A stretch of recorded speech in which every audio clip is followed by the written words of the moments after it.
قاعد في معملك دخلت عليك واحدة بتقولك لو سمحت عاوزة أعمل تحليل حمل، أو واحد تاني دخل عليك قالك لو سمحت عاوز أعمل تحليل فيروس. قمت سحبت العينة ورحت مطلع الكارت واشتغلت العينة، طلعت بوزيتيف أو نيجاتيف، أو الخط طلع ضعيف. النهاردة هنتكلم عن تقنية الكروت، ايه فكرتها وايه الأساس العلمي اللي اتبنت عليه، وكمان هنشرح تفسير الخط الضعيف اللي بيظهر عندنا. فركز معايا في كل كلمة هنقولها في حلقة النهاردة. بس قبل أي حاجة، لو أنت أول مرة تشوفني ما تنساش تعمل لايك للفيديو، شير للقناة وسبسكرايب عشان يوصلك كل جديد. كشكولك وقلمك ويلا بينا نشرح تقنية الكروت بالتفصيل الممل. معكم كابتن أناليسيس. تعال احكي لك الحكاية من الأول وبالتفصيل الممل. أنا عندي علم اسمه علم الإميونيتي أو علم المناعة. لازم تعرف تعريفين مهمين جدا في العلم ده. التعريف الأول وهو تعريف كلمة أنتيجين.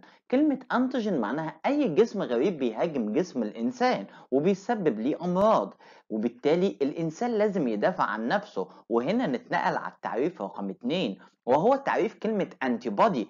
قال لك كلمة انتي بودي هو رد فعل الجسم ضد الباثوجين. حلو جدا، يبقى دخل باثوجين فهيتم انتاج ليه الانتي بودي. بيتم انتاج الانتي بودي من البي ليمفوسايت. حلو الكلام جدا. باثوجين دخل، البي ليمفوسايت طلعت انتي بودي. الانتيجين بيكون عنده منطقة اسمها الابيتوب. جميل. والانتي بودي بيكون عليه منطقة اسمها الباراتوب. الابيتوب هيمسك مع الباراتوب ويعمل لي انتيجين انتي بودي كومبلكس. حلو الكلام جدا. النظريه دي اسمها نظريه اللوك اند كي، القفل والمفتاح. وبناء على النظريه دي اتأسس عندي علم كبير وهو علم السيرولوجي، وتم اختراع تقنيات كتيرة جدا بنشتغل بيها في المعمل. النهاردة هنشرح واحدة منهم وهي تقنية الكروت. تقنية الكروت ليها اسم lateral flow assay أو التدفق الجانبي. خلي بالك دي واحدة من التقنيات البسيطة اللي انت بتشتغل بيها في المعمل. بتتميز انها بتطلع لي النتيجة بسرعة، ماكسيمم ربع ساعة. جميلة جدا. وبتعطي نتائج كواليتيتيف بوزيتيف او نيجاتيف. بس خلي بالك من عيوبها انها نون سبيسيفيك. بتطلع الكارت عندك وبتعمل ايه؟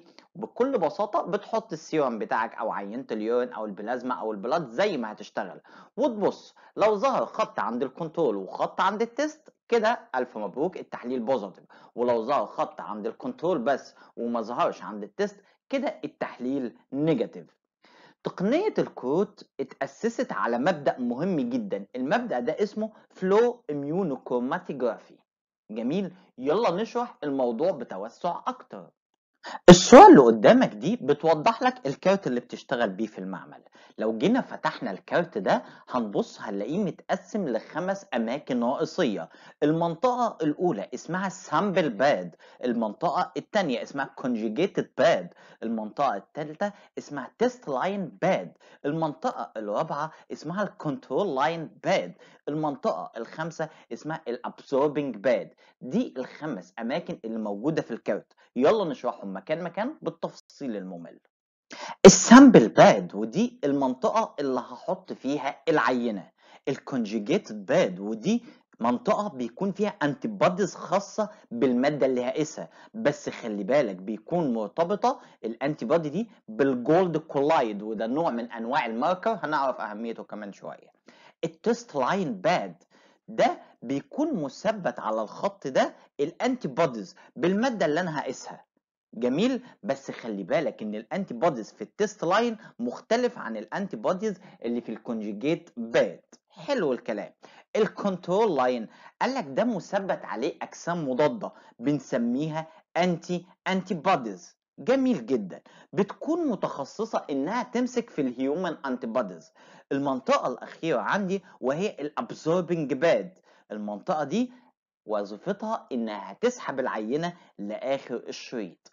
الموضوع مكلكع شويه، يلا ناخد مثال يوضح لك الموضوع بكل بساطه.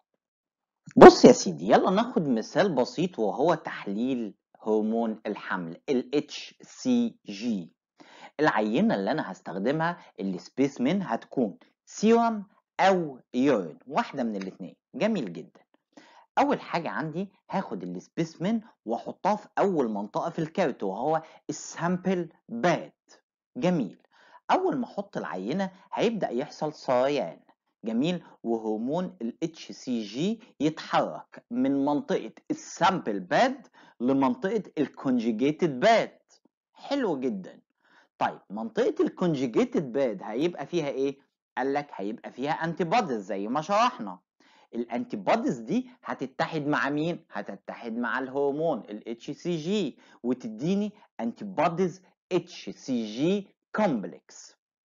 الكومبلكس ده هيبدأ بعد كده يتحرك من منطقة الكونجيجيتد باد لمنطقة التيست باد او التيست لاين. جميل. الكومبلكس هيروح للتيست لاين، هيلاقي مين موجود؟ هيلاقي الانتي بوديز موجوده على اللاين، فيبدا يحصل ان الكومبلكس يتحد مع الانتي بوديز ويبدا يترسب عندي مين؟ الجولد كولايد. فاكرين مش قلت لكم انا بستخدمه كماركر؟ طيب لما الجولد كولايد يترسب ايه اللي يحصل؟ قال لك هيديني لون احمر.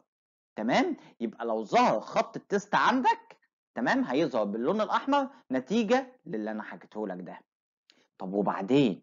قال لك بص، في شويه كومبلكس ما ارتبطتش بالتيست، وكمان عندي انتي بوديز كونجيجيتد هيستمر في السريان معايا لحد ما يوصل للكنترول لاين. لحد ما يوصل لفين؟ للكنترول لاين. هيلاقي ايه على الكنترول لاين؟ قال لك هيلاقي انتي بوديز. جميل. هيتحد الانتي بوديز مع الانتي بوديز كونجيجيتد والماركر موجود عندي، فيظهر خط الكنترول باللون الاحمر. حلو الكلام. ركز بقى كده. يبقى في كل الاحوال سواء هرمون ال HCG موجود او مش موجود لازم خط الكنترول يظهر عندي، ولو ما ظهرش يبقى في مشكلة هنعرفها كمان شوية. يلا نعمل انتربريتيشن للنتيجة. بص يا سيدي، انا عندي 3 احتمالات. لو التست لاين ظهر عندك والكنترول لاين ظهر عندك، كده الف مبروك النتيجة بوزيتيف. طيب لو التست لاين ما ظهرش والكنترول لاين ظهر، كده النتيجة نيجاتيف. طب بص الحتة الجاية دي، لو التست لاين ظهر والكنترول لاين ما ظهرش، هنا يبقى في مشكلة في الكارت اللي انت استخدمته. انت وانت شغال هتقابلك مشكلة خطيرة جدا. واحدة من عيوب التقنية دي ان انت الخط يطلع ضعيف عندك، فتبدأ تعمل ايه؟ تبدأ تكتبه ويك بوزيتيف، يعني الخط ضعيف. او الخط يطلع قوي جدا فتكتب سترونج بوزيتيف. مبدئيا انا ما عنديش حاجه اسمها ويك بوزيتيف او سترونج بوزيتيف.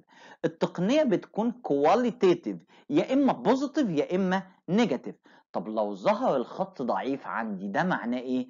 قال لك هنا بتكتبه بوزيتيف، بس خلي بالك لازم تعمل كونفيرم، تعمل التحليل بتقنيه اعلى زي الالايزا مثلا. فبالتالي لو ظهر هرمون الحمل الخط ضعيف عندك بتكتب بوزيتيف وتكتب ريكومندد باي مثلا الايزا. اعمله بتقنيه الالايزا. حلو جدا. التقنيه دي تقنيه حلوه وسريعه للتحاليل الكتير، يعني عندك 100 عينه 200 عينه، حلوه قوي، ولكن هي نون سبيسيفيك، مش دقيقه قوي، وكمان مش سنستيف قوي. وفي مشكله ان كل واحد فينا بيشتغلها بمزاجه، فمثلا يقول لك حط 10 مايكرون من السيوم وبعدين حط نقطتين من البفر، فتلاقي واحد يقول لك لا الغي البفر وحط 50 مايكرون او حط 100 مايكرون.